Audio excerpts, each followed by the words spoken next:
Hello, I'm Bob Gorley, the Chief Technology Officer of OODA LLC. This recording captures content from our 18 October 2022 OODAcon.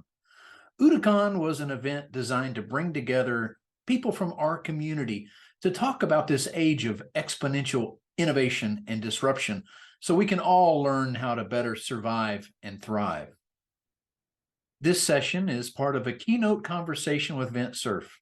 It was a thrill to be able to interview Vint and ask him key questions about what's coming next. Who better to ask about what's coming next than someone who has done so much to build out the current internet? Vint is deeply engaged with research around the world, building the next generation of global communications and internet technologies. Well, ladies and gents, I know everybody in this room knows Vint Cerf.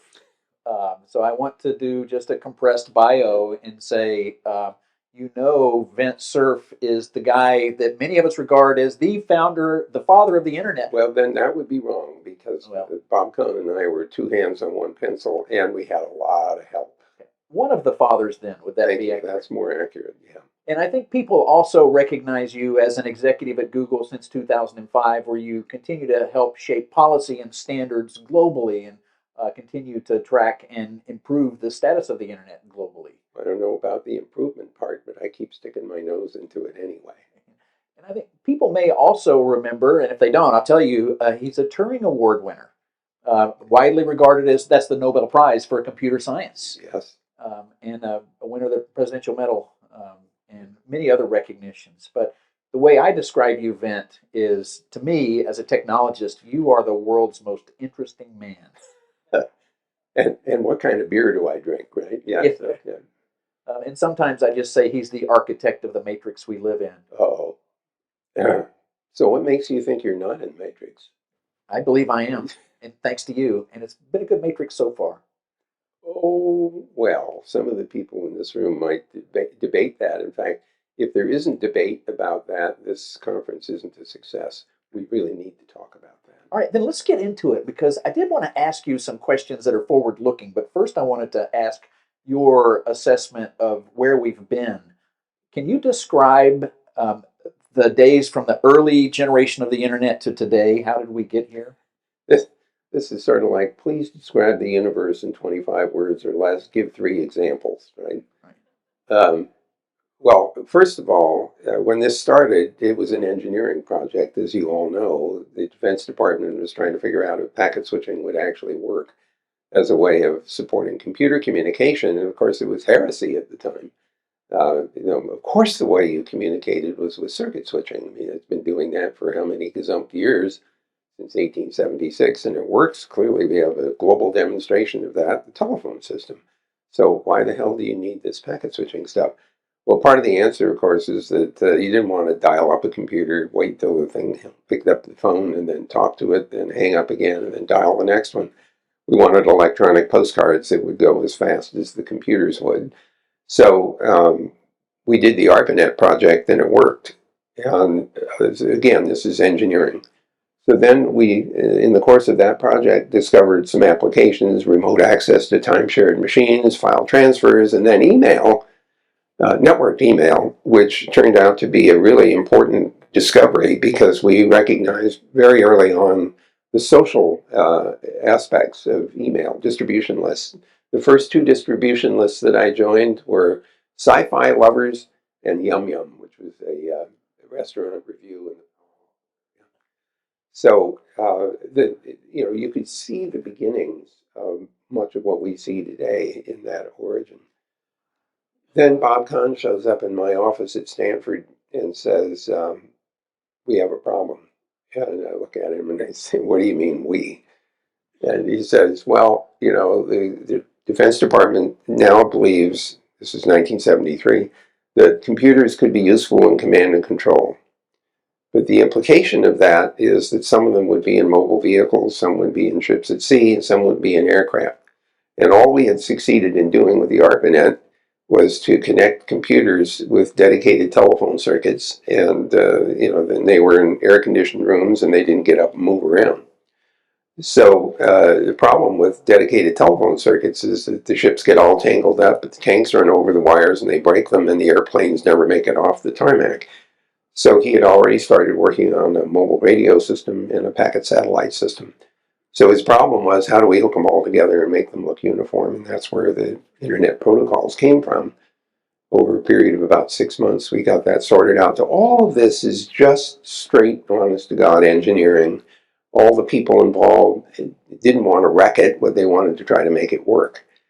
And so these were the halcyon days of computer networking.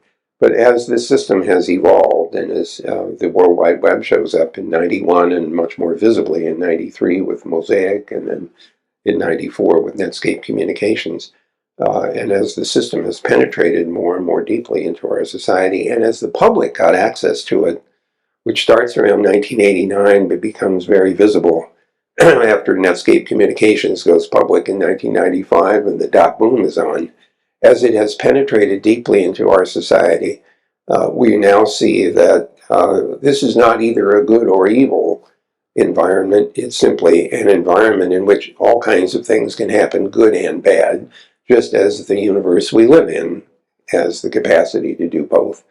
So the world that we're in right now, in the cyberspace world, is one in which great harm and great value can be derived. And our job, I think, collectively, is to figure out how to harvest the utility of this online environment while defending against the potential harms and risks, which means this has to be eyes wide open. It means that we can't pretend that this is not a potentially hazardous environment. So the job that many of you and I have is to improve our ability to resist harmful behavior, to hold people and organizations and even countries accountable for their behavior in this online environment, and to give agency to people, to institutions, and even countries to defend themselves against harm. So that's a rather long, more than 25-word answer, but that's where we are today. Thank you. And of all the risk we face on the internet, one of them that seems to be one of the hardest to mitigate is this threat of misinformation and disinformation today. And as a technologist, sometimes I find myself thinking, can't we solve this algorithmically? No, this is not an algorithm. Let me give you a worked example. All right, so let's pretend for a minute that you're a scientist and I'm coming to you with a problem. And so I describe the problem to you. And based on your experience and your knowledge, you say, you should do X for some value of X. So I thank you for that, and I go away. 10 years later, I come back, and I say, listen, I still have a problem. And you say, well, I've been studying this problem for the last decade, and now, based on this new knowledge that I have, you should do Y, which is different from X. Now, I could have one or two reactions to that. Reaction number one would be, thank you. I really appreciate having the advantage of another 10 years of research, and I'll go off and do Y. But I could have a different reaction. So, you lied to me 10 years ago about X, so I don't believe Y either. Now, here's the problem with that. There are too many people who think that science is absolute, and it's not. It's the best approximation we have to understanding how the universe works now. And in the future, we may have a better understanding of that, and we may actually discover our theories were wrong. That's what good science is. Good science is discovering that your theory is wrong and amending the theory to match the data that you get. I love this little illustration. Let's imagine you're a scientist, and you're a really good scientist. And you said, I'm going to test my theory. And so you devise an experiment, and then you predict, you draw this graph, and you've got all the places where the theory says the experiment should show results. And so you start the experiment, and you get this one, and this one, and this one is matching perfectly, and this curve is perfect there, and then you get this point over here. Now, there are only two kinds of scientists. One of them will look at that and say, measurement error, and because everything else fits, so my theory is perfect. The other guy looks at that and he says, that's funny. He's the guy that gets the Nobel Prize when he figures out what's that doing there. So the thing that we need to remind people of is that you can't necessarily tell when something is misinformation. It might be genuinely and legitimately asserted to be correct based on current knowledge.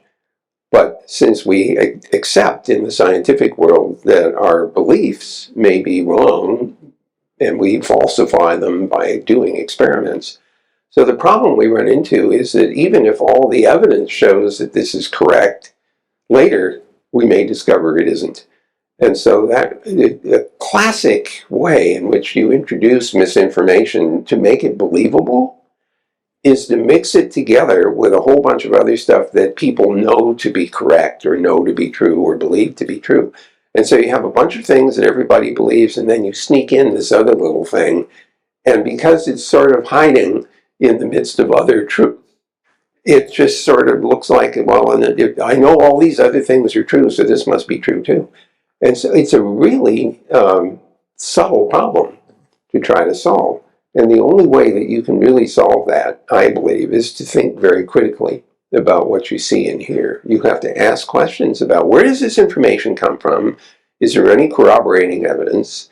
At what, who is providing this information, and what purpose might they have in delivering it to me? And even when you go and do all those things, you may still run into the science problem that I was just describing, where it looked like it was correct, but later you find out it wasn't. So figuring out whether something is misinformation or disinformation is hard, and it's not algorithmically easy to do that. And you can't be correct all the time, but you could certainly think critically. Now that takes work. It really does take work, and there are people who don't want to waste the time and energy to think critically, so they would rather turn to revealed wisdom and rely on other people.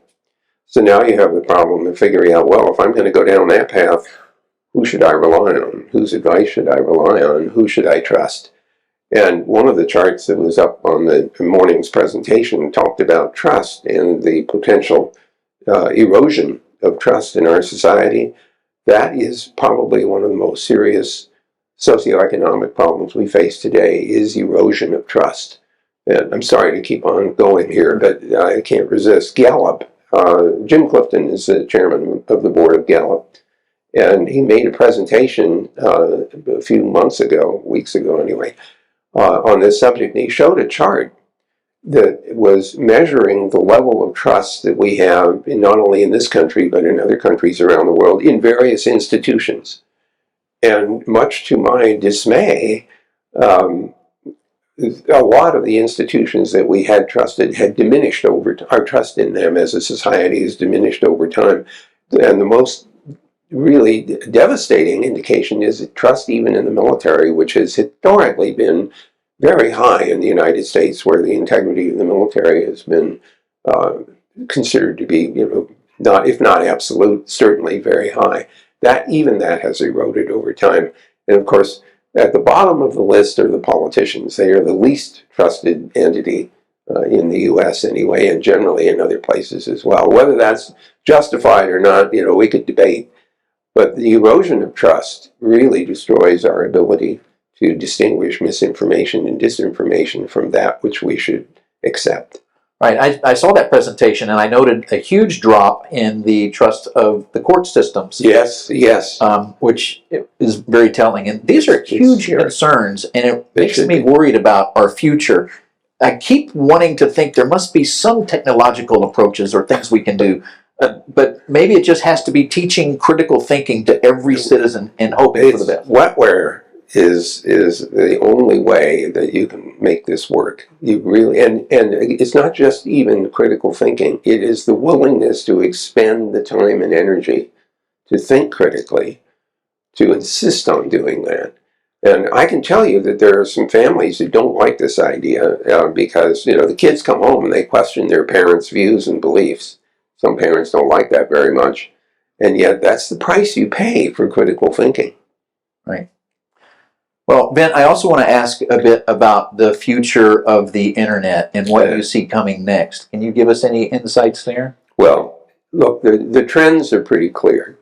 The first one is increased connectivity, more implementation of fundamental infrastructure that makes the internet work. So that's telecommunications capabilities. Second, much to my surprise, I don't know how many of you track telegeography, but that's the firm that keeps track of where all the subsea cables are.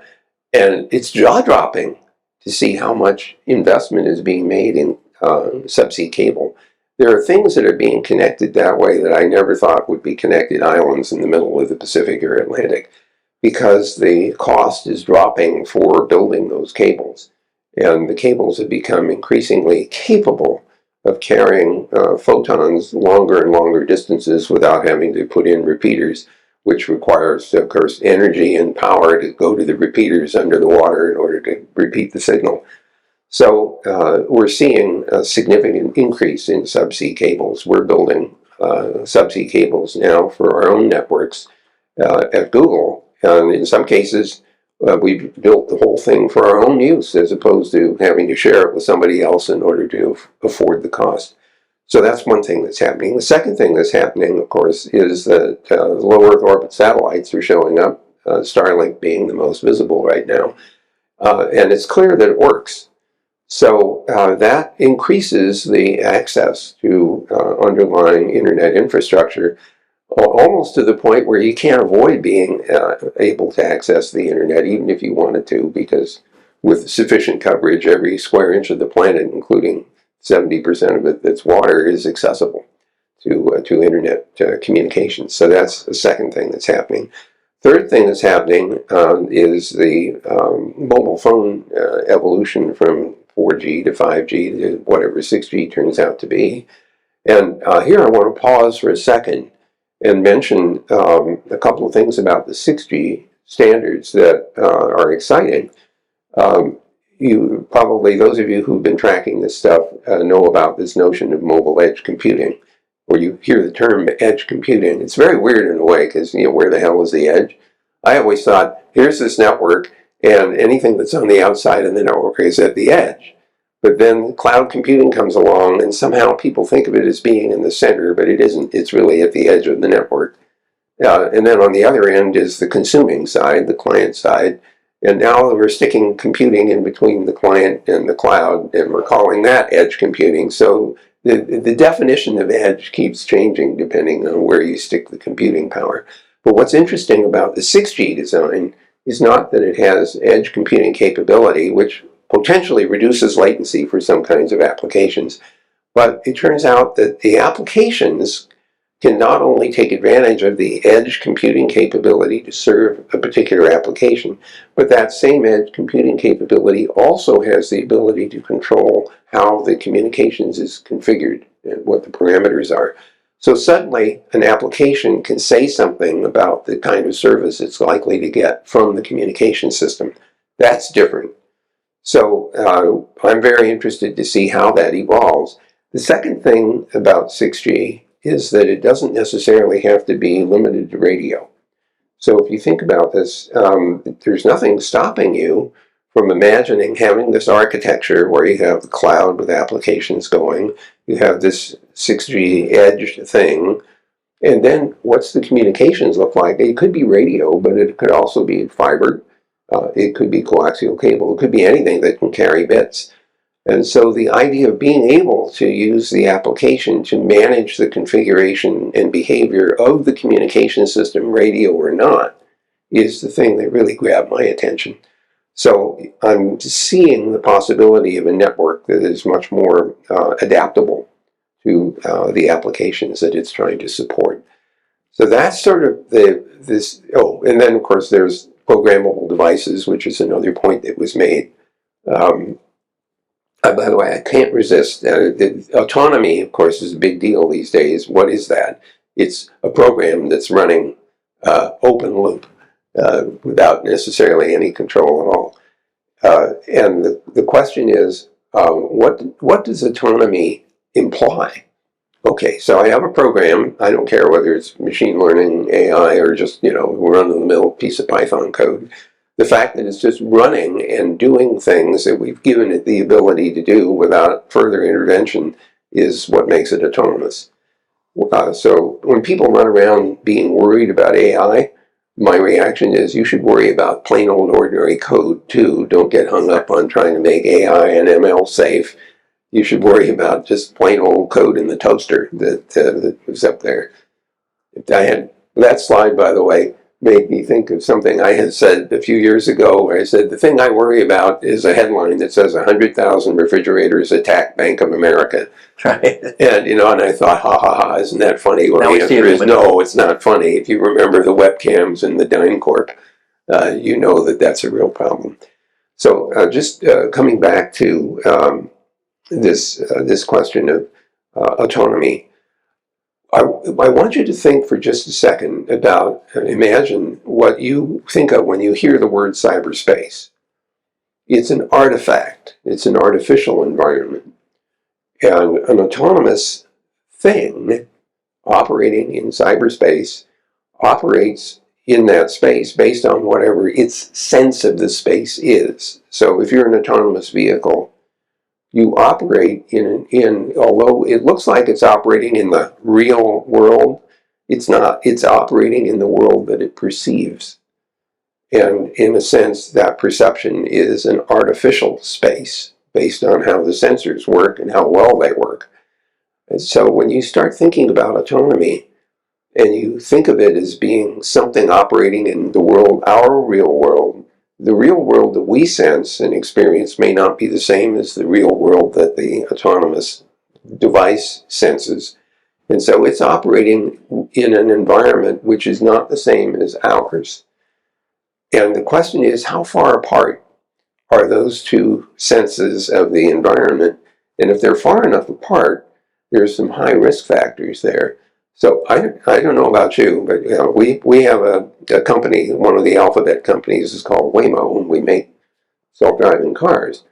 But among the various things that I wonder about is, how do I know if the self-driving car knows that I'm there?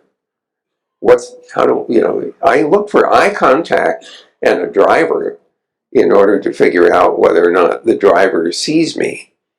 And that's why they tell you the way that you cross the street in Rome is to get a newspaper and hold it up like this, because the drivers can't see you. So in theory, they know that you can't see them, and so they feel some responsibility to not run into you. If you don't have the newspaper, then it's your fault if the car runs into you, because you're the one that's supposed to get out of the way. But I'm not sure how we signal each other if you're an autonomous car and you're in the crosswalk. So it's very likely that we need to build more artifacts in the universe that the car, the autonomous vehicle, can sense, which might be signaling. For example, if you're in a crosswalk, there could be signals radiating saying, don't move across this barrier because there's somebody there. You can think of all kinds of ways of hacking that and causing all kinds of traffic jams, I'm sure. But we may need to augment the signaling that the autonomous vehicles are capable of sensing in order to make for a safer environment. So it's a very interesting kind of speculation to think about, how do we actually design and build systems like that. Let me ask another question, Vint. And first, I want to go back in time and talk about this guy, J.C.R. Linklater. Yes. Because I found it interesting. He never lived to see the internet, but he was an early networking pioneer. No, that's not true. That is not true. Is that right? You're wrong. No, he survived to see that network. He didn't get this. Well, Kiel, go ahead and ask your question, and I'll explain. So, what I really want to ask, thank you. But what I really want to ask is about these series of memos he wrote in 1962, calling together meetings of researchers to build the intergalactic computer network. Yes, well, that was tongue-in-cheek. He's a psychologist, by the way. He's not a computer scientist. But he saw, this is really wonderful, Linklater saw non-numerical uses of computing. That was his thing. He could see how computational power could be used in ways that were other than just calculating ballistics, which is what the original purpose of some of the early EDSAC, ENIAC machines were. So he saw that, and of course, being quite a character in his own right, the intergalactic idea was simply to say, this is an expansive, crazy idea. But that was 1962, you're quite right. Then by 1969, of course, we started working on the ARPANET, and he was certainly around for that. He was the founding lead of the Information Processing Techniques Office of ARPA, and starting around that 1962 period. Then in 1969, of course, we start building the ARPANET. He's well aware of that. But he was on the Stanford campus in 1973 when I was already beginning work with Bob Kahn on the internet. He was well aware of that. He saw what our plans were. He didn't get to see what has unfolded today, of course, but we were doing intercontinental internet testing during his lifetime. We had Stanford University, we had Bolt, Beranek, and Newman, we had University College London all doing tests of TCP protocols over satellites. So, I mean, he got to see the beginning, chapter one. Do you think he was also thinking about space? Oh, I'm sure he was. Remember that we're already starting to do surveillance in space, and being at DARPA, I'm pretty sure he was briefed on the SITK stuff. So the answer is yes to that. But that wasn't what excited him. What excited him was this non-numerical stuff. Some of you will know another important name in this space, and that's Doug Engelbart. And Engelbart also had this intense belief that computing could augment our human capabilities. And so he had a research center at SRI International, supported by Licklider at ARPA, called the Augmentation Research Center. And it was all about how to use computer cycles to extend our capacities, to make use of computation as a way that we couldn't do ourselves, as a way of extending our ability of understanding the world around us. So Licklider and Engelbart were two peas in a pod.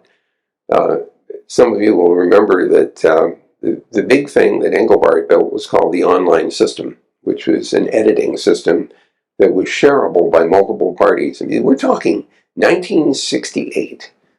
He does a demonstration in San Francisco, and if you go to the net and search for the mother of all demos, you'll see a 1968 video of Engelbart showing how to do this editing system. And it was dramatic. And at the end of his talk, there's a standing ovation. And it was all done remotely. He was in San Francisco in this big auditorium, and the actual computing and everything else was going on in Menlo Park. And they had a microwave link that was connecting the two. So it was just mind-boggling. But in order to invent his editing system, he had to be able to point to things on the screen. And so he invented the mouse in order to do that, along with Bill English, if I remember right. And, there was a little wooden thing with the wheels that were, 90 degrees. And of course, they've gotten more sophisticated. They're optical mice now. And now you don't need a mouse, you need a trackpad, or trackball. But Engelbart's often remembered for inventing the mouse, but what's really important is his belief in the use of computers to get better at getting better. Then I have so many other questions for you. So let me ask this. Many of us are tracking, we're all becoming cyborgs, right? We're all using technology of some sort. Many of us are tracking this advanced research into things like Neuralink, where people are researching putting things in brains, and one day that's coming, I'm sure. What do you think about this? Can that be made safe if we directly connect our brains to the internet? Well, I don't know about connecting our brains to the internet. I could sure use a memory implant as I get older. Let me talk to you for a moment about where we are in terms of neural interfaces. My wife is a perfect example of this. When she was born with normal hearing, but when she was 3, she had spinal meningitis, and the result was the destruction of the ciliary hairs in the cochlea, which is where the auditory nerve is all curled up like a little snail shell. So she becomes profoundly deaf at the age of 3. Her mother takes her to the John Tracy Clinic in Los Angeles, where they learn how to preserve her speech, even though she can't hear herself speaking. So she's profoundly deaf. She learns to lip read. They didn't send her to Gallaudet or anyplace else. She never learned to do signing. She simply learned to lip read. So for 50 years, she lived in a silent world and communicated by lip reading other people. Of course, people are not uniformly easily lip readable. It's some couples, the one couple, one of the pair is perfectly lip readable and the other one is impossible. So she went to school, went to college, got a degree in interior design, went to work as an interior designer and illustrator, all in this silent world. Has 2 sons and raises them in this silent world. And then in 1996, she goes on the internet and she discovers cochlear implants. And after several interactions, she discovers somebody in Israel who sends her to Johns Hopkins, where they test her to see whether or not she is a good subject for a cochlear implant. And they say yes.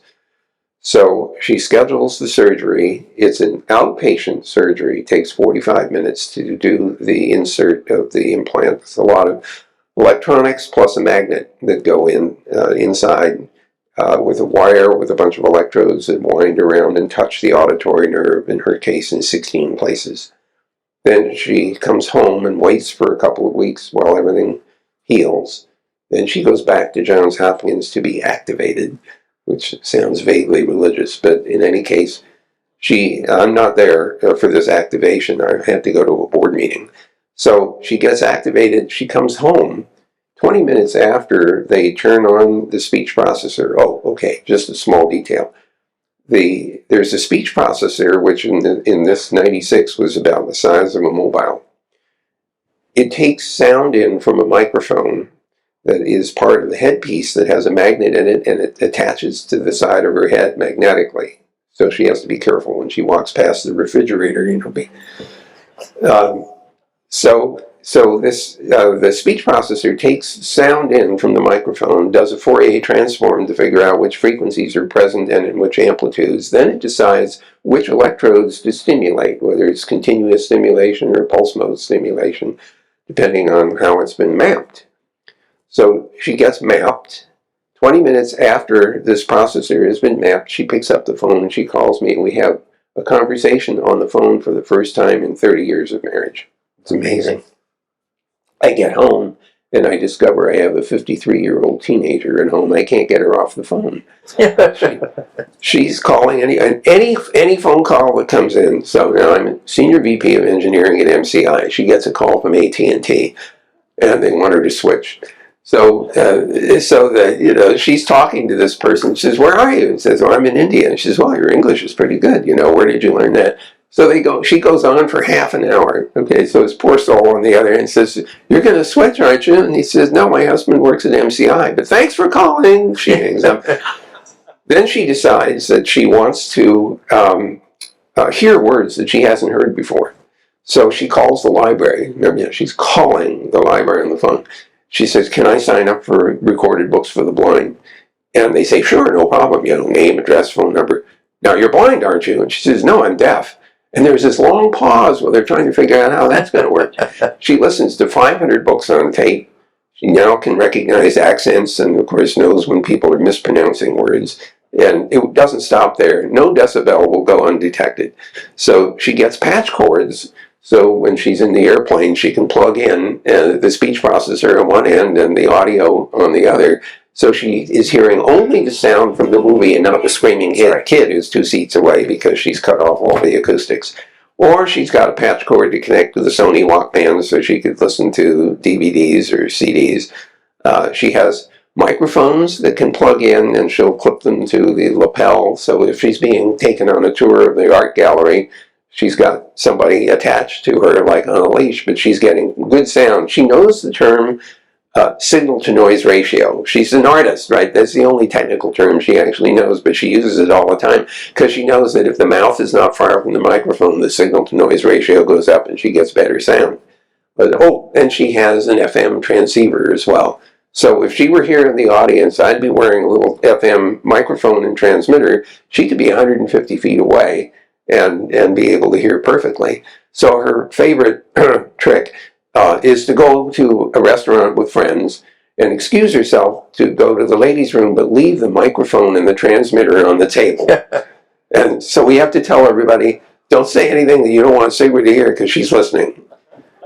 So I want to write her biography, and I have a title. It was going to be I Heard That, because that's what she kept saying over and over again after she got the implant. Vint, this is a great point that's going to, I think from there, it's just going to be an explosion, like a Cambrian explosion of devices that are going to be able to help people, that are going to keep us connected. I hope so. Now, so what we've been talking about is sensory neural. So we really understand how our sensory systems work and how the neural signaling works. We can do sensory motor as well. That's something observable. Cognitive signaling, however, we do not understand. Right. We understand the biochemistry of short-term memory, for example. We actually know how the signaling causes changes in the cells that are part of our short-term memory system, but we don't understand how to interpret the cognition. Now, some people will say, well, but can't you wear a headset and you can think of something and cause something to happen? The answer is yes. But it's a very crude kind of detection, and usually only some small number, 1, 2, 3, 4, 10 different kinds of signals can be generated by your thinking about something. There is one place where sensory motor has turned out to be really interesting, and that's subvocal speech. If you're thinking about saying something, sometimes the signals to the muscles of the vocal tract are actually being generated even though you were voluntarily not speaking. If you could detect the signals that are going to the vocal tract, you might be able to figure out what it was you were going to say or what you were thinking. The intelligence community ought to be all over that. Well, you do have to wear this thing on your head, so it's a little hard to do that in a subtle way. Today. Yeah. Vint, one last question as we transition to our next panel, which is one of the world's greatest sci-fi authors, Carl Schrader. You mentioned that you signed up for a sci-fi distro list early on. And yes, I did. Last night I had a conversation with Mike Capps and Jen Haverman and Sean Gorley, and they bring up sci-fi and how important it is to them and how it's helped them conceptualize and think through things. And can you just give us a minute on your view of sci-fi and its importance as we transition to Carl and Matt here? I love hard nuts and bolts science fiction. I love it when the authors start out with known physics and then they extrapolate, because you can almost you're willing. This is a willing suspension of disbelief, where you're willing to accept the possibility that that idea might actually work. And for me, it's an exercise in thinking a little bit beyond what we know into a space where we don't know, but we might know. And it's almost as exciting as the film that I just watched last night called Particle Madness or something close to that. It was all about the detection of the Higgs boson and what led up to that and the 20 years of development that had to take place to build this gigantic thing to detect this teeny weeny little particle. So for me, science fiction is a great exercise in thinking. Great. Well, with that, ladies and gentlemen, do you agree this is the world's most interesting man? Thank you, Vint. Thank you. I appreciate that. Thank you.